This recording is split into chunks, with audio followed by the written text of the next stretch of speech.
കോഴിക്കോട് വിലങ്ങാട് മലയിലെ ജനവാസ കേന്ദ്രങ്ങളിൽ വന്യമൃഗശല്യം രൂക്ഷമാകുന്നു. പന്നിയേരി, പറക്കാട്, കുറ്റിലൂർ എന്നിവിടങ്ങളിലെല്ലാം വ്യാപക കൃഷിനാശമാണ് കാടിറങ്ങി വരുന്ന കാട്ടാനക്കൂട്ടമുണ്ടാക്കുന്നത്. കണ്ണവം വനത്തിൽ നിന്നാണ് കാട്ടാനകൾ കൃഷിയിടങ്ങളിലേക്ക് എത്തുന്നത്.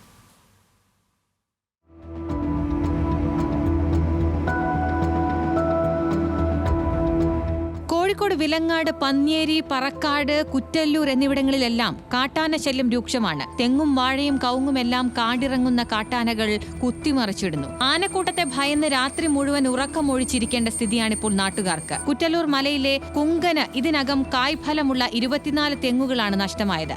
സമീപ പ്രദേശങ്ങളിലെ കർഷകർക്കും സമാന അനുഭവം തന്നെ. കാട്ടാനെ തെങ്ങൊക്കെ നശിപ്പിച്ച് ഒന്നും കൃഷി ചെയ്യാനൊന്നും വരുന്നില്ല. എൻ്റെ മാത്രമല്ല, തൊട്ടടുത്ത് ഉള്ള ആൾക്കാരെയും ഒരുപാട് കൃഷികൾ നശിപ്പിക്കുന്നുണ്ട്.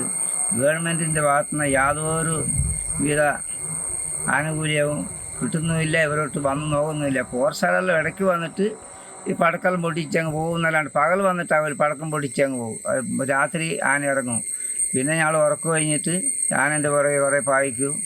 എത്രയോ പ്രാവശ്യം ഫോറസ്റ്റുകാരോടൊന്നും പറഞ്ഞിട്ട് ഒന്നും ചെയ്യുന്നില്ല. അതുപോലെ തന്നെ ഇവിടെ ഫെൻസിങ് വലിച്ചിട്ടുണ്ട്. അതുകൊണ്ടൊന്നും ഒരു ഉപയോഗമില്ല. ഇവർ പറഞ്ഞു നോക്കുന്നാറ് ഞങ്ങൾ നന്നാക്കി തരാമെന്ന് പറയുന്നതാണല്ലോ. ആനശല്യം തടയാൻ നിർമ്മിച്ച ഫെൻസിങ്ങുകൾ തകർന്ന നിലയിലാണ്. ആന ഇറങ്ങിയാൽ സ്ഥലത്തെത്തുന്ന ഫോറസ്റ്റ് വാച്ചർമാർ നടത്തുന്ന പടക്കം പൊട്ടിക്കൽ മാത്രമാണ് ആകെയുള്ള പ്രതിരോധ പ്രവർത്തനം.